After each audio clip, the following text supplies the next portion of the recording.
Alas 5 Jess na, One Western Visayas na. Alas 5 Jess na, One Western Visayas na.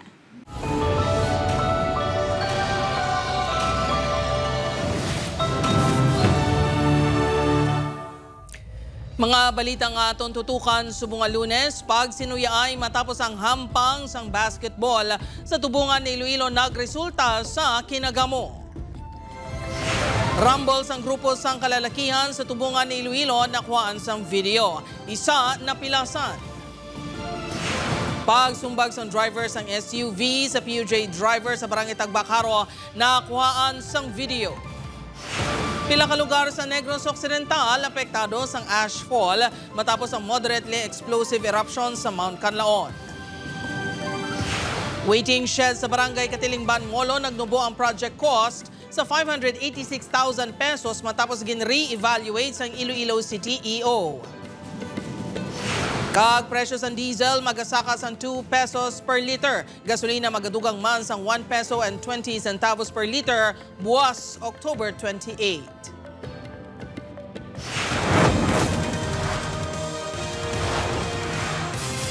Ini ang GMA Regional TV, One Western Visayas.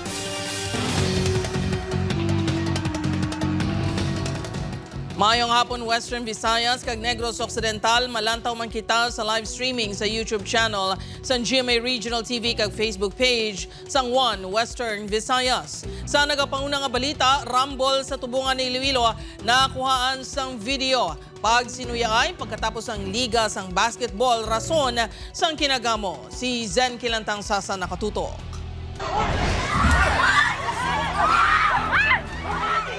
Sa cellphone video nga ini makitaan nga pila ka beses ginpatupan sang inumo lang lalaki nga nakaputi. Ginpulihan ini sang tapungol sang kalalakinhan alas 11 kagabi sa Barangay Hulason, Tubungan, Iloilo. Dugay-dugay pa may lalaki nga naka-t-shirt nga blue nga tuyo kung tani magbunot sa wala na hibaluan nga armas apang ginpunggan sa mga tao. May mga nagtambag man sa insidente agud hindi mapuruhan ang biktima. Sa investigasyon sang kapulisan, pauli na kuntani ang biktima nga ginkilala kay alias Romy pagkatapos ang liga sang basketball apang samtang nagalakat aksidente ini nga nabungguan ang suspect nga si alias John Paul.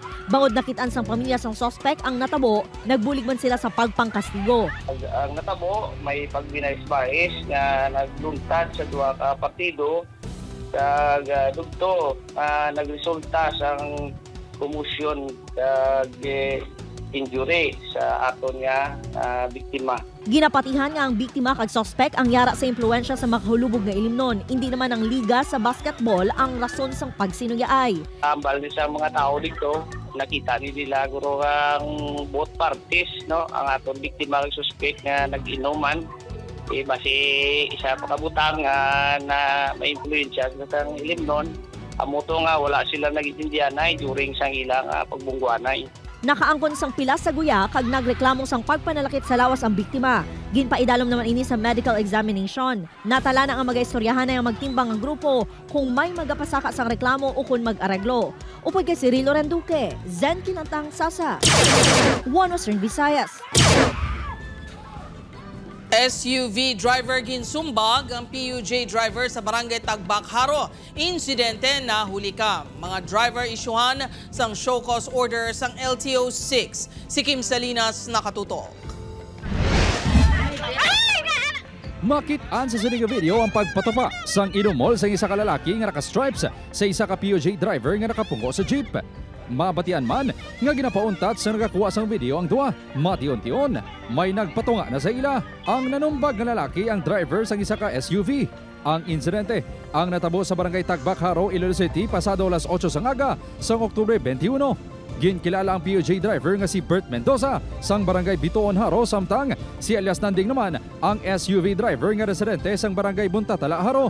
Suro kay Bert, nagabiyahe ini padulong sa direksyon sa syudad sang Iloilo halin sa Banga Inayan sa Buntatala Haro si Nanding. Nagdunganay sila sa crossing apang naghatagban ini sang ligwa. Apang ginkakibot sini ang paglagas kag pagkompronta ni Nanding sa iya sa Barangay Tagbak. Ano problema sa lakwaw? Dala sumbag sa akon. Amo lang ako nga pinanalod man ka sumbagyan na igo ko di sa may tsura ko diyo. Tapos ang sumbagya laban diri sa gilid. Gin tretje pa ko nga may imo pagid karon. bantayan da ka. Suno kay Nanding, naimpito ini bangod ginkatsa ni Bert sang pagwa ini sa main road. Aligasyon man ni Nanding, si Bert ang una nga nagtindak sa iya. Di pagtubang ko lang nga mabalik sa akon nga nakibot ko nga sa tubang ko. Kaya kung wala ko yung makawarek, labot ko sa toto nga. Hindi tulog ko eh. Iti, layo ka pa. Taligin tagaan ko yung lugar. Napablatter na ni Bert sa pulis ang insidente. Handa naman si Nanding nga atubangon ng reklamo. Natala na naman nga ischedule sang barangay ang pag-atubangay sang duwa. Why man sa record si Nanding nga may ginsumbag si diri siya o nag-entra sa mga gamong ipa-summon siya. Issuance ang show cause order sang Land Transportation Office 6. Ang duwa ka driver agod makapatag, posible isuspend o kung i-revoke ang lisensya sang driver nga mapamatudan may kapaltahan sa insidente. Why kita lugar sa mainit ulo sa dalan, you know. So he will be considered as an improper person to drive motor vehicles. We will eliminate ang buhat sa mga road rage. Upot Germel Porquia, Kim Salinas, 1 Western Visayas. Para sa dugang nga mga balita sa Negros kag Panay, mangin kauputa si Adrian Prietos. Adrian?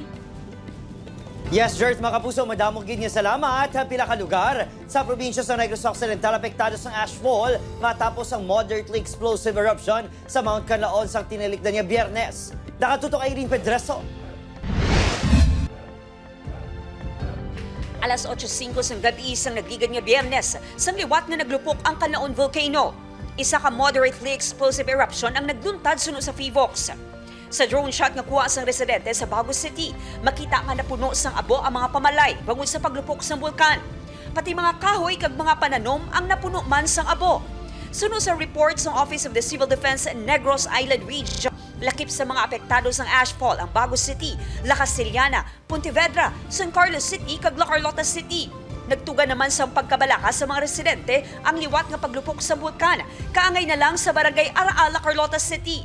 Makusog nga lupok ang nabatian sa mga residente. Ay naglupok dason kita sige man ang pangilat, batian lang namon niya. Do iyagit sing bulkan. Naglantaw namon nag-grab ang kuan mo ang bulkan. Mga around alas 11 siguro nagulan. Tiyan mo to daw na wash out sa ginapanilaga, pamana mo kung no matabo. Padayon nga ginabantayan sa Fivox ang aktibidad sa bulkan nga nagapabilin sa Alert Level 2 status sa isa ka handa Pilipinas Expo nga ginhiwas sa Bacolod City subong nga adlaw sa diin ginahanda ang mga LGU sa tion sang kalamidad. Ginpahayag sa DOST Fivox nga padayon ang mga ini sa pagbantay sa aktibidad sang Canlaon.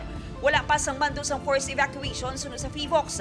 Apang sa tion nga magpadayon pa ang aktibidad sa bulkan, posible ipasaka ini sa Alert Level 3 status. Magiging stable yung parameters niya, Alert Level 2 pa rin.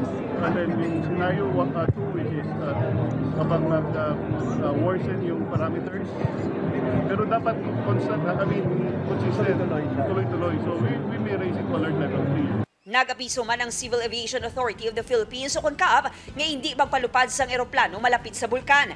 Nagapabilin nga nakaalerto ang mga LGU sa tion nga liwat nga mag-alboroto ang Mount Canlaon. Upod kay Reynald Castillo, Irene Pedreso, 1 Western Visayas. Sa dugang nga balita, project cost ang waiting shed sa Barangay Katilingban, Molo nagnubo sa 586,000 pesos matapos liwat gin-evaluate sang Iloilo City Engineer's Office. Pagpanubo sang balor sang proyekto, may lamod sang korupsyon suno sa Anti-Graft Watch sang simbahan. Ini ang gintutukan ni Kim Salinas. Matapos ang halos 25 kaadlaw sang ginsiguran sang news team ang pagkwestiyon sa ginaaligar overpriced nga waiting shed sa Barangay Katilingban, Molo, naghatag na sang pahayag ang Iloilo City Engineer's Office o kon CEO sumong adlaw. Gintuad sang opisina nga halin sa 798,525 pesos and 47 centavos nga balor sang proyekto. Yara na lang ini sa 586,653 pesos and 37 centavos. 211,872 pesos and 10 centavos ang diferensya sini sa original nga balor. Sa mga items, pinakadako nga diferensya amo ang roof and roof framing nga naglabot sa masobra 95,000 pesos. Ini ang resulta sang variation order o kung ano man nga pagbago nga himon sa proyekto. Bisan during construction, sa nabid na during construction, pwede kami ka-variation. Allow na sing kuwa. Wala iya ka agis sa akon, hindi niya sa akon balang time. So ako, as nagpungko ako diri, aware ako sa mga amusina nga pa-check na sa isa ka unit, nag-amo na ka presyo, nga daw ka mahal gid. Nakita ko dito ang fabrication. Ginpasa na sa opisina sa Commission on Audit ang order para sa review. Wala pa mabayaran ng kontraktor gani ang sobrang kwarta ang mabalik sa pondo sang LGU.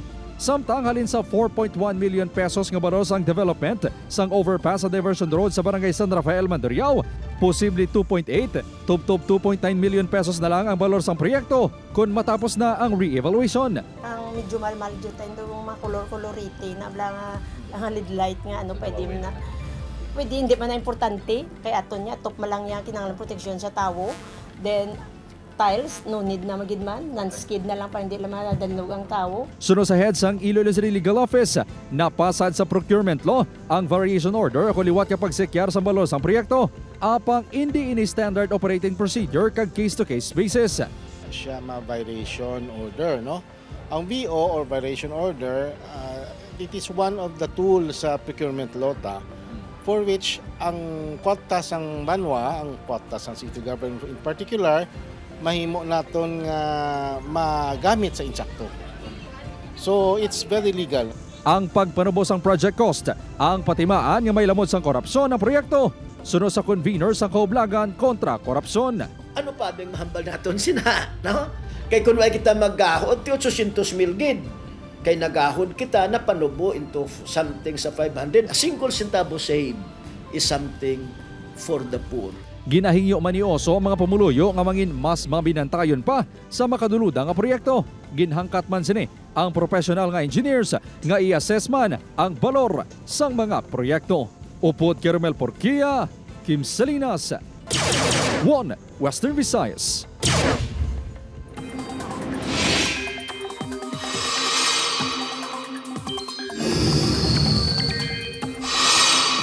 Mga puso, ari balatayan may bago naman yung low pressure area o kung LPA yung monitor sa sulod sang PAR o kung Philippine Area of Responsibility. Ulihin nakita sa kalayoon niya 260 kilometers southeast ang Puerto Princesa City sa Palawan. Sunod sa pag-asa, manubong tsansa nga mangin bagyo ini. Pero padayon nga magapaulan sa mga malapit nga lugar. Magluwas sa LPA, nag-apekto man sa pungsod ang shear line easterly sa Intertropical Convergence Zone o kung ITZZ. Base sa datos sa Metro Weather, may tsansa man sang laptalaptang ulan sa Aklan, Capiz, Antique, Iloilo, Guimaras, kag Negros Island. May mabasog man nga pag-ulan nga posible magdala sang baha o landslide. Mga kapuso, pila ka lugar sa Pasay City ang naka-eksperyensya sang baha bangon sa paginulan kagabi. Sa sining video, makita ang tubig sa sulod ng isa ka balay sa barangay Agdahon kag halos maglabot na sa tuhod ang tubig. Ginapahayag na gikan sa sapa kag sa talamnan ang amo nga tubig. Sunod sa Pasay City DRRMO, may pagbaha man nga ginreport sa barangay Punong kag barangay Manit. Nagsugod mga alas 5 sang aga ang pagtaas ng tubig kag naghubas man mga alas 7 sang aga. Sa barangay Compo San Enrique naman, makita man ang pagbaha sa palibot. May ginreport man nga pagbaha sa Dueñas.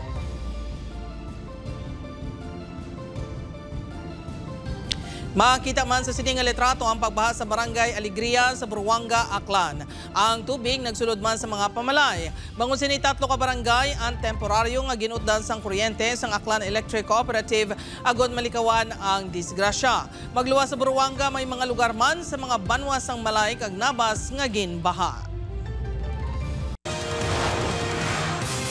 Ini ang GMA Regional TV, 1 Western Visayas.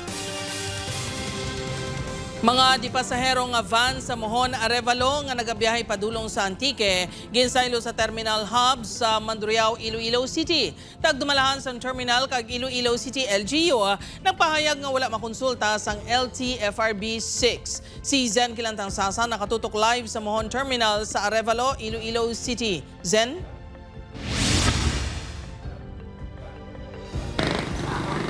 Jert, nagpabutsyag sang pagkadismaya ang mga driver kag dispatcher sa mga passenger van matapos nga nangin mahina ang ila kita kasunod sang pagpasaylo sa ila sa transport hub sa Mandurriao.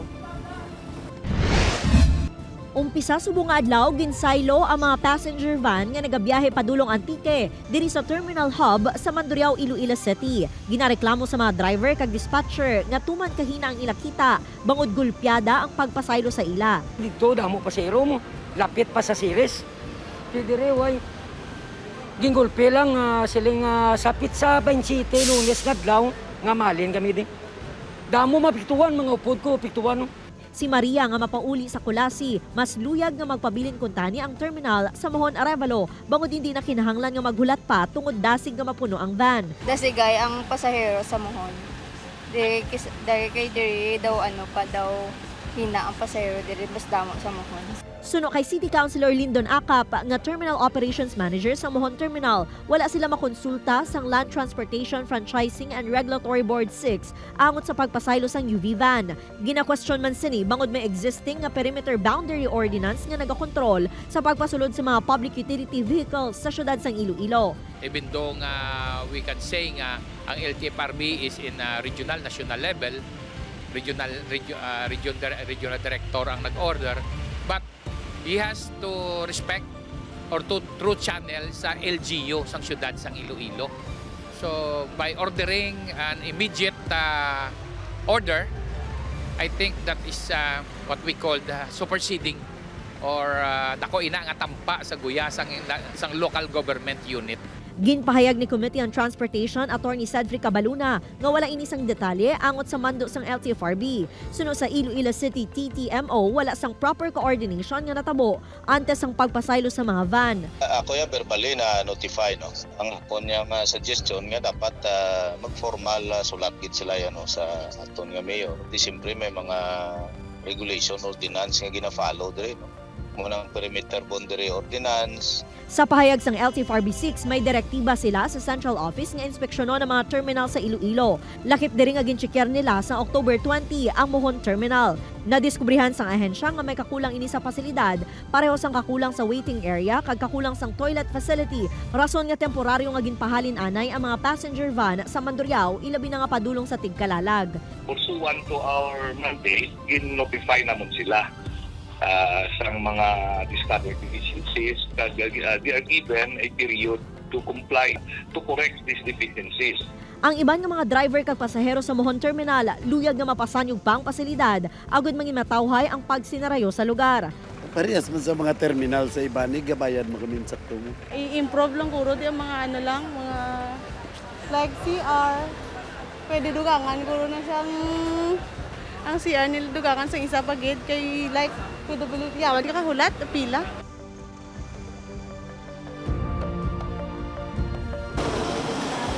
Dirt ginhatagan sang LTFRB 6 sang 60 days ang tagdumalahan sang Mohon Terminal nga makakomply sa kakulang sang pasilidad apang sa tion nga hindi makahingagaw mag-extend naman ang mga UV van sa transport hub. Dirt? Madamo gid nga salamat sa detalye, Zen Kilantang Sasa.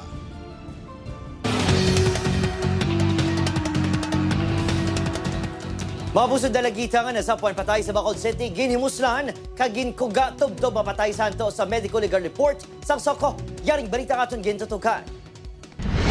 Kumpirmado ang ginhimuslan kag napatay sa pagpangkuga ang 17 anyos ni Alice Freya santo sa autopsy report sang Soko nga ginsumiter sa Bacolod City Police.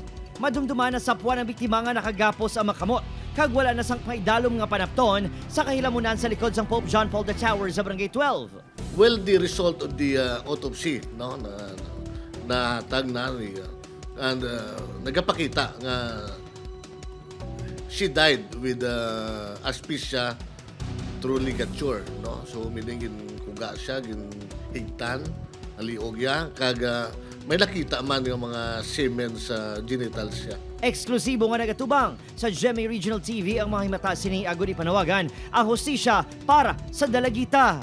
Mangayo lang kami tani hustisya bala. Kawawa yung apo ko eh. Ginawang baboy. Kailangan ng hustisya. Siya na lang tani ang katapusan nga natabo. Wala na bala may masunod pa ho. Kung hindi na sila madakpan, ano na lang to? Ginapanawagan man sa pamilya ang gilayon nga pagtumod kag pagdakop sa suspect. Agod, hindi na masulit sa iba ng natabo sa biktima. Tagaan ka na mo, anesthesia lang ga. Walat lang. Sumuko ka na. Hindi ka gid pagpatulogon sa ngayong konsyensya. Suko ka na. Anong ginhimo mo sa apo namon man?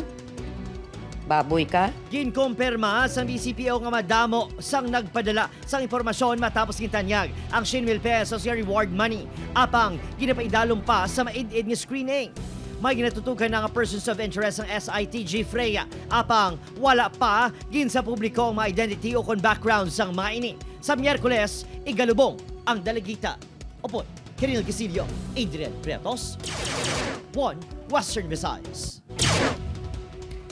Mga kapuso, duwa ka maestro nga ginaligar ng molestya sa pila ka estudyante sa Oton, Iloilo, napasakaan na sang kaso. Ginpasaka na ang kaso nga pagboilar sa RA 7610 ukon Special Protection of Children Against Abuse, Exploitation and Discrimination sa duwa ka manunudlo subong nga adlaw. Nagapati ang Oton Municipal Police nga mabakod ang ebidensya nila nga ginauyatan batok sa mga manunudlo nga ginreklamo sang duha ka menor de edad.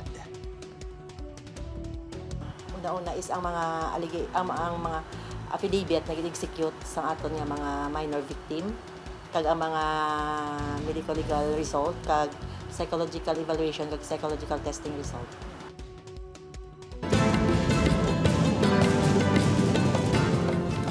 Mga puso, big time oil price hike ang magasugata sa aton mga kapuso ang motorista buwas Oktubre 28. Base sa datos sa ipagwa sa oil company, 2 pesos ang nauman niya saka sa presyo sa kada litro ng diesel. Piso ang 20 sentimos naman ang igasaka sa kada litro sang gasolina. Ang presyo sa kerosene magasaka man sa piso kag 70 sentimos ang litro. Ang oil price hike ay gipatuman sa oil company buwas sa aga.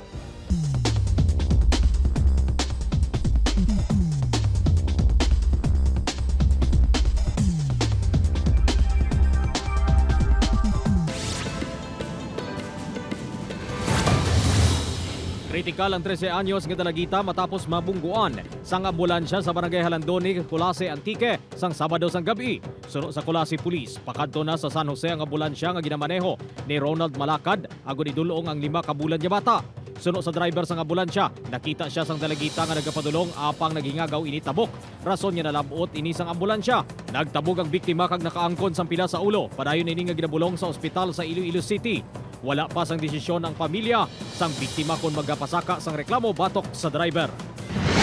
Naaresto sang kapulisan ng 39 anyos nga si alias John sa drug buy-bust operation sa barangay Nangka, Ibi Magalona, Negros Occidental.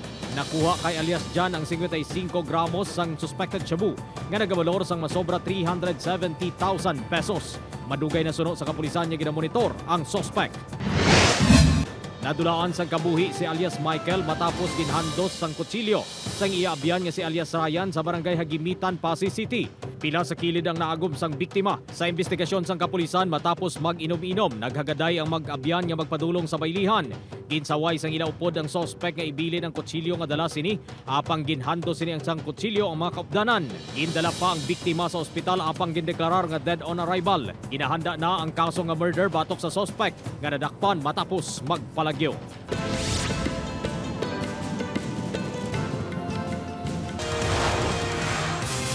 Ini ang GMA Regional TV, 1 Western Visayas. Mga kapuso, 4,200 ka personnel iga-deploy sa PRO6 sa mga matawo nga lugar para sa tigkalalag. Season Kilantang Sasa nakatutok. Isa ka semana antes ang tigkalalag, may mga miyembro sang pamilya nga nagapanglimpyo na sang pantyon sang ilang minatay. Diri sa Laganas Public Cemetery, nagapaminta na sa mga pantyon sang ilang minatay ang pila ka mga residente. Mas mayo nga matinloan temprano pa para nga mataway ang pagbisita. Nakalatag na ang security plan sa Police Regional Office 6 sa pag-obserba sang tigkalalag. 4,284 ka PNP personnel ang iga-deploy sa mga nagkalain-laing nga pampubliko kag pribado nga patio sa Western Visayas. May motorist assistance hub sa mga national highway, bus terminals, seaports kag airports. Iga-deploy ang red team sa palibot kag nakaalerto ang tanan nga provincial offices agud magsiguro sang kalinong kag katawhay sa Undas 2025. Man kita mga continuous strengthen nato no ang aton nga mga checkpoint operations border control, and then ang aton nga law enforcement operations padayunon. Kapin 900 ka mga police personnel sa Police Regional Office Negros Island Region ang magabantay sa Negros Occidental kadungan sa pagpatigayon sang undas. Suno sa PRO-NIR, ginalauman nga magadagsa sa probinsya mga inbound kag outbound nga mga biyahero. Gani prioridad ang mga seaport, airport kag bus stations nga posible mapuno sa weekend. May ipahamtang man nga police assistance desk sa kada lugar sa tion sang emerhensya. Ginapahanumdum naman sa Bacolod City Police ang mga pumuluyo nga sikkeron ang mga puluyan kontra kawatan kag patiman sunog. Before sila maglakad sa padyo, no, see to it nga safe man ang ilang lugar. Ang balay nila, like sa mga may ginasaksak na mga kuryente, mga appliances nga mga gina-charge, dapat i-secure nila ang ilang mga bilong expired sila magadto sa cemetery. Magarikorida man ang kapulisan sa mga barangay kag mga mayor nga dalanon agud ipahanumdom ang mga ginadumilian sa mga patio. Upoy kay Cirilo Randuque, Zen Kinantang Sasa, One Western Visayas. Mapuso na kumpisa na ang proof of purchase promos ang Kapuso Big Time Panalo Season 4. May chance nga magdaog ang mga manugbakal o kung sari-sari store owners. Over 7 million pesos ang papremyo. 4 ang may chance nga magdaog sang tig 1 million pesos sa aton grand draw. May maswerte man nga tigdaog sang pangkabuhay package worth 50,000 pesos magluwas sa 1,000 daily kag 7,500 weekly nga cash prizes. Ang official sending of entries sa umpisa sa October 18 tubtob December 26, 2025. Pwede maghulog sa entries sa participating Mercury Drug branches, GMA Regional TV, and radio stations. Kag selected outlets sang Pure Gold nationwide. Maghalong sa fake news, fake Facebook accounts, or scam texts. Tutok lang sa GMA ukon magbisita sa official Facebook page kag microsite sang GMA promos para sa kompleto nga mechanics kag announcements. Mga kapuso, nagnubos ang 1 peso and 10 centavos per kilowatt hour ang power rate sa residential consumers ng Antique Electric Cooperative. Halin sa 14 pesos na himo na inikaron nga 12 pesos and 89 centavos. 1 peso and 16 centavos tubtob 1 peso and 25 centavos per kilowatt hour naman ang ginubo sa commercial power rate. Yara na ini sa karon sa 11 pesos and 49 centavos per kilowatt hour. Ang pagnubo ang nag-epekto sa konsumo nga kuryente sa mga konsumidor humalin September 19 tubtob Oktubre 19. Pagnubo sang pass-on charges kasubong sa generation rate sa wholesale ukon wholesale electricity spot market, system loss rate nga ginasukot sang power suppliers kag NGCP kag value added tax ang rason sa pagnubo sang balayran sa sukot sang kuryente.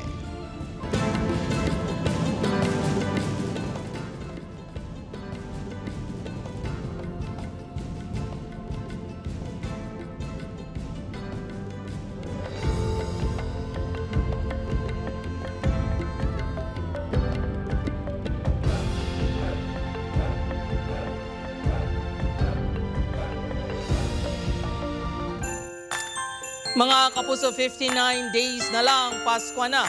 Ako si Gertrude Charlatan. Ini ang One Western Visayas, bugos nga pwersa para sa mas dako nga misyon kag mas masangkad nga pagserbisyo sa pungsod.